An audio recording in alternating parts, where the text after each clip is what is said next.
I waited until the end of the year. Now, the 12-team playoff, version 1, it's in the books.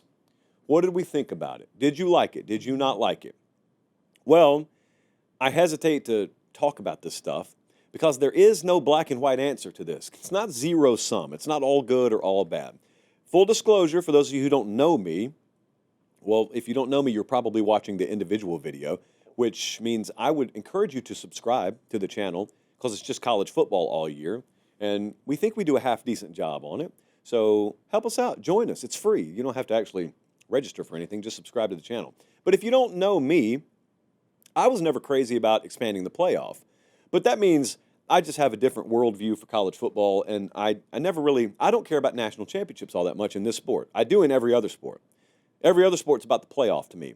College football is not like any other sport, so I don't care that every other sport does this, and basketball does that, the NFL does this, Major League Baseball does that. I don't care. College football is one of one for me, so I never needed playoff implications to give games meaning to me. But many people don't feel the way I do, so we got an expanded playoff. Okay, so here's what I do want to do. I do want to tell you some things I liked about it.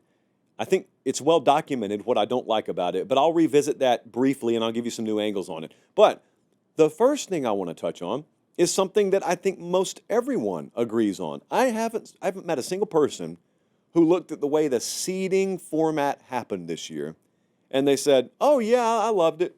Makes total sense. Now, if you're a Boise State fan, you are excluded from this conversation because of course you loved it, because your team benefited. You're biased, you should be. I don't expect the Arizona State fans to say, oh, I hated that we got a first round bye just because we won the Big 12. Of course you loved it. Of course you don't want to change anything. So, respectfully, this is the only time I'm going to do this. Both of you guys got to go over to the timeout corner, go sit by the garbage can. You can still listen, but you cannot talk, and I will let you know when you can come back. That's the fairest way I can go about this. So you go sit by the garbage, and when we're done with this, you can come back and sit in the circle with the rest of us. Okay. And sit down. Okay. They're over there in the corner now. All right, as for the rest of us, I don't know that I've met many people that say, oh, I've got no problem with the seeding format. Like even the people who liked the expanded playoff, by and large, have said, I like the expanded playoff, but we've got to fix the seeding. The seeding was jacked up this year. I agree with you. Okay, here's what's ironic about it. As is usually the case in college football, common sense is not what we're chasing because no one's really in charge of looking out for the best interest of college football. Now, when I'm elected commissioner, when I win in a landslide over Clapp, if this election is operated fairly, then I will fix this. But in the meantime, there is nobody like me or even like Clapp. There's no one whose job it is to look out for the best interest of college football. Why am I bringing this up? Well, I'm bringing this up because as much as it seems like fixing the seeding is a no-brainer, did you read Marcelo's article on 247sports.com over the weekend? The article where he was quoting a lot of the powers that be that are responsible for this decision, and he was reminding you that even though most fans and anyone with a brain looks at the seeding format and says, this is kind of messed up, that's not how you fix it.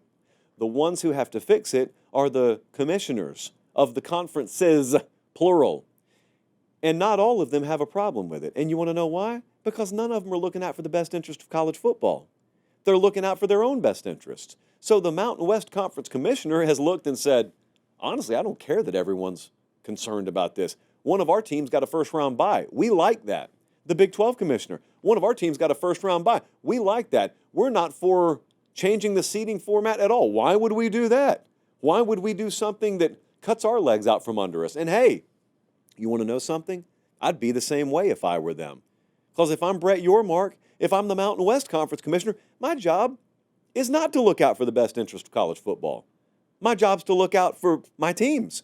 And if I don't, they'll fire me, and then they'll put someone else in my place who does do it that way. Which is why a college football commissioner should be brought in to look at that and say, okay, your opinion has been heard. We're going to do it anyway. So anyone, again, with a fully functioning brain, I say that, but it sounds a little disrespectful. So maybe some of you out there did like the format. Let me just say, if you don't think there's any problem with that format, I strongly disagree with you. Again, doesn't mean you're dumb. It just means I disagree with you. I would say a supermajority of people looked and said, Boise having a first-round bye is insane. And just because they lock down a conference title, not all conferences are created equal. Like, welcome to the message we've preached on this show forever. And I'm going to go ahead and let you in on a little secret number 2. You are not always what your record says you are, which is a bridge too far intellectually for some people. I understand. Baby steps around here. So anyway, that's what I wanted to start with, because that's the thing pretty much all of us agree on, and we can't even get action on that right now. The Marcello article, by the way, said it's very unlikely. I think Ross Dellinger put out something on this too. It's very unlikely that any kind of changes on that front are made for the upcoming year, because not everyone agrees on it. And the reason they don't agree on it is because of the most selfish of reasons. So let me talk about some pros. All right, Mr. Anti-Expansion himself here, let me give you some pros, some things I liked about the expanded playoff. Given the current dynamic, given the way things are in college football today, given the fact that I'm admitting I cannot go back in time and rewrite history, yes, this format kept many more fan bases engaged. Yes, this format created many more meaningful games, air quotes, for those of you listening on podcast, at the end of the season. Now, the reason that I make sure that I say that with a healthy dose of sarcasm dripping from the statement is because we had to start on chapter 12 of the book to make that statement. Chapters 1 through 11 are the story of college football. The story of college football, of course, if you go back a long time, go back enough time, is the playoff is a new concept. Once upon a time, no one ever said the phrase meaningless game because no one ever needed playoff implications or even title implications to make a game meaningful. Because North Carolina could go play Duke on a random Saturday in November, and both of them could be 4-loss teams, but it didn't matter because that game on that day is what mattered. A Saturday in the fall with the added caveat that it's a rivalry game. That's what mattered. Like, the meaning was already baked in. It didn't need any playoff implication sticker attached to it by some network executive for it to have meaning. Well, we're not there anymore. And I understand that.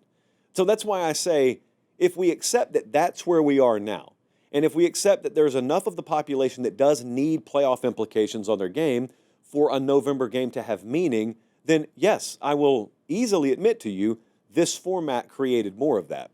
There's just a voice in my head that says, yeah, but it never needed to be that way. But I will meet you there, okay? So can't go back in time, can't change the past, blah, blah, blah. So that's one pro. The second pro, very easily, is home playoff games were incredible. Always would have been. You've never gotten a fight from me on this. This is one of the things that I love. It's one of the things I would love more of if we're just going to keep this format, or even if we're going to expand and go to 14 teams or whatever we're going to go to in the future. I want the home playoff games. Now, I'm encouraged on this front that it sounds like it's not just a non-starter. I had been kind of calloused to this. As much as I love home playoff games, what have we learned?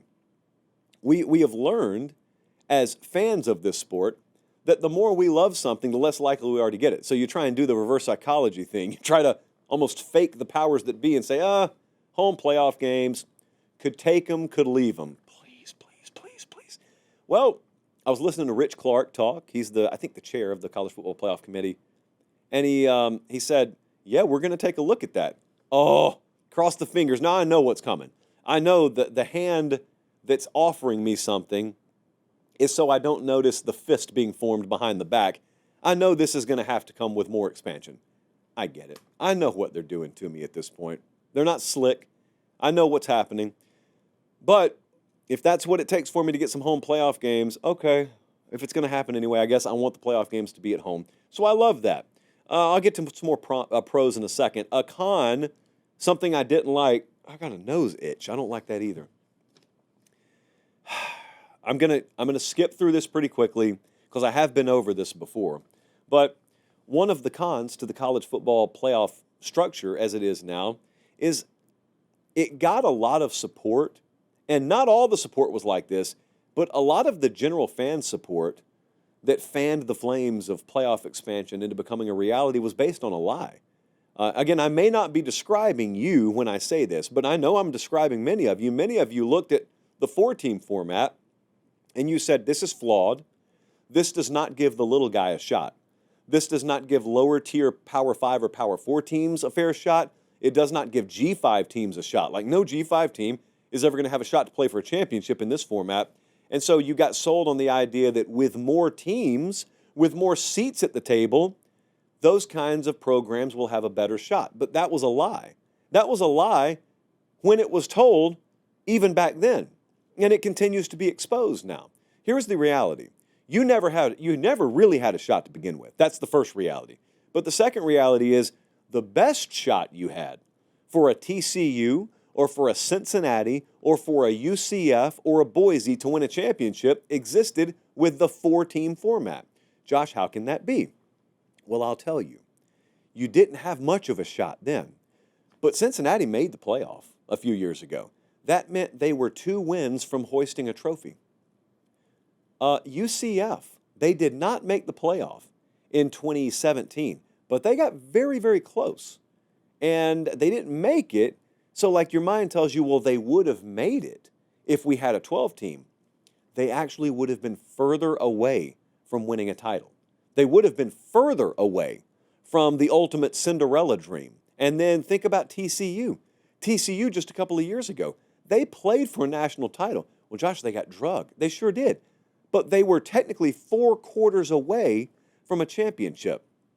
You know who TCU is in the modern playoff format? SMU. SMU made the playoff. They got bounced in the first round.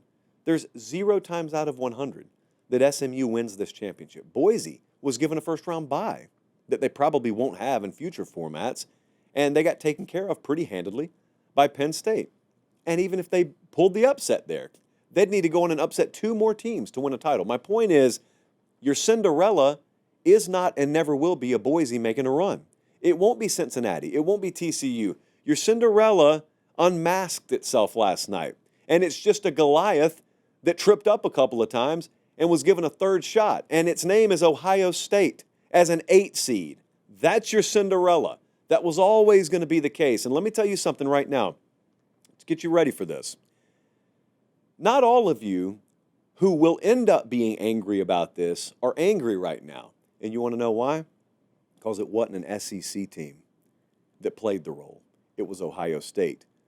But rest assured, there is coming a time, not too far down the road, where it's Alabama or LSU or Texas who trips up a couple of times and is given a 3rd shot at life and ends up getting their act together. And then they do what really deep, talented teams do. They win games and they win a title. What happens when the SEC ends up being the one benefiting from that format? Just think about it. Maybe you don't care. I promise a lot of you do. Here's what's funny to me. What's funny to me is I do power ratings every week. I'll actually do it later on the show tonight. I'll show you the final JP poll. But what's funny is I do my own power ratings once a week, and they are disassociated from rankings. Power ratings is just, like neutral field favorability. Who do I think would be favored against who if they played tomorrow? It's not merit-based. It's predictive in nature. And yet every time I put it out, someone misinterprets it. And, they'll see like Georgia loses a game, but they don't drop out of the top 3. And they say, well, if this is the way that we're going to slot teams, why even play the games? Why don't we just go by recruiting rankings? Well, they're misinterpreting the purpose of the power rating. But here's what's really funny. The same person who would look at maybe a power rating not dropping Ohio State or Georgia for losing a game, I have found that's the same person who watched Ohio State win a title last night and yell, oh, good, the best team won. Well, what do you mean the best team won? Well, this is evidence. I mean, Ohio State was the 8th seed, but they ended up winning, which means they were the best team all along. That means the playoff format succeeded. I just pause and I wonder, are they picking it up? Are they noticing the hypocrisy there?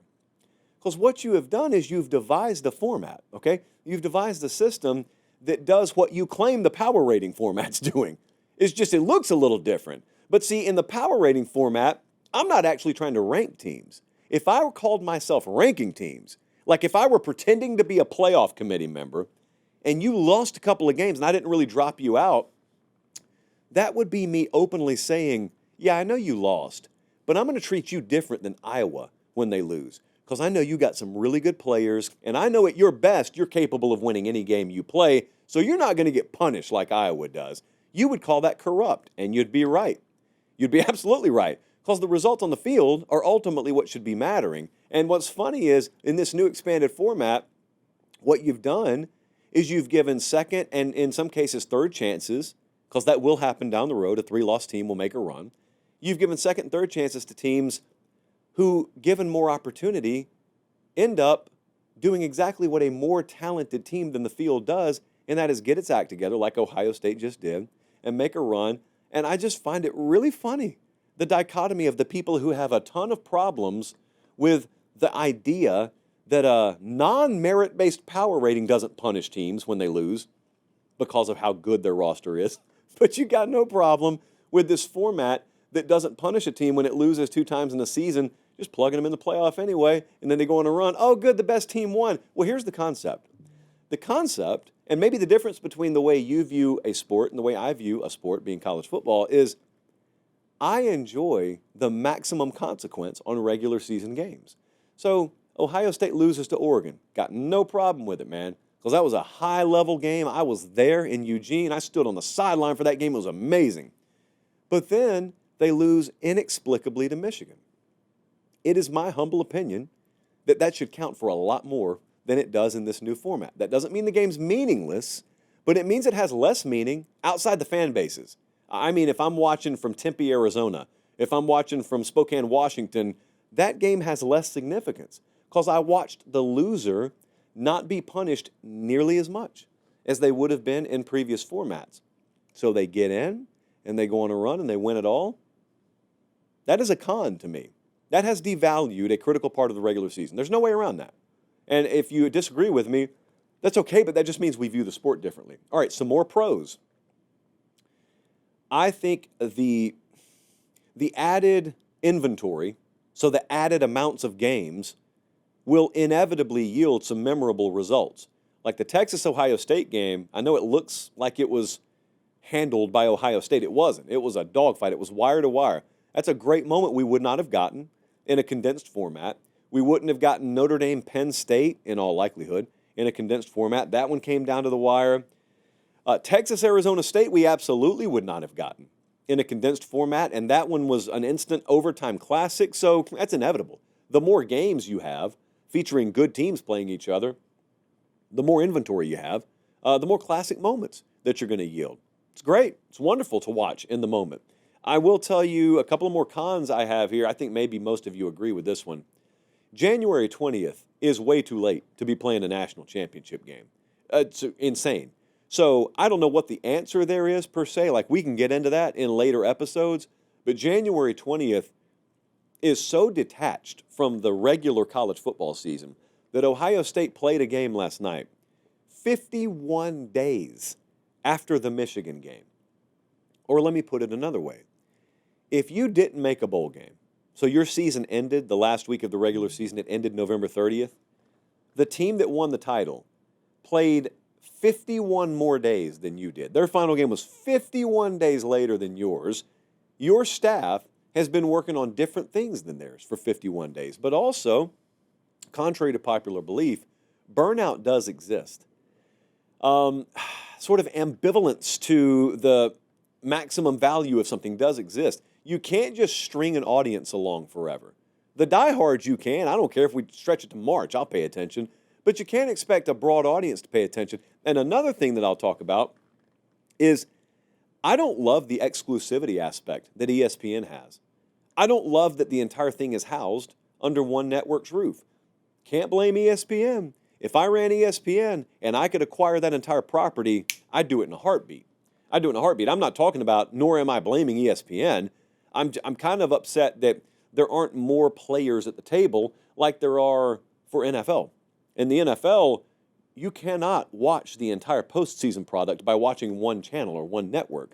You got to be watching NBC. Now you got to have Amazon. You got to be watching Fox. You got to be watching CBS, ESPN. I wish college football was that way. I wish the playoff product was that way. And here's why. Aside from the fact that it would spread the inventory out more, I could see more A-list broadcast pairings get opportunities to do playoff games, and that's kind of a selfish thing. You get to watch more networks take part in it, so the presentation's a little different. I also love that it helps to promote the game.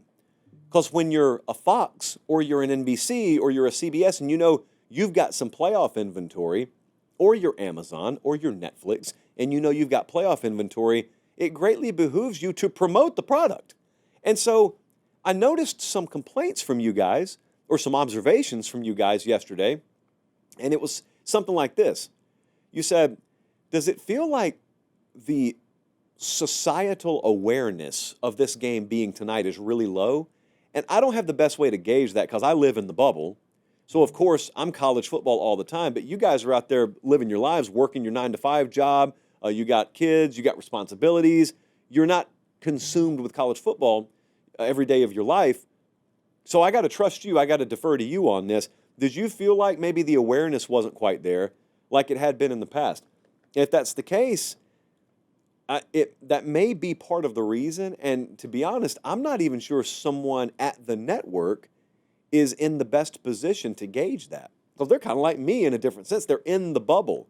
If you work at ESPN, it's been college football playoff in your face like a blowtorch, wall to wall. And how are you to know that someone who lives in Cincinnati, who, kind of delves into ESPN, but it's not on TV constantly for them, how are you to know that the impression rate, the engagement, the impact of your promotional products have not really hit them like it should? I don't know.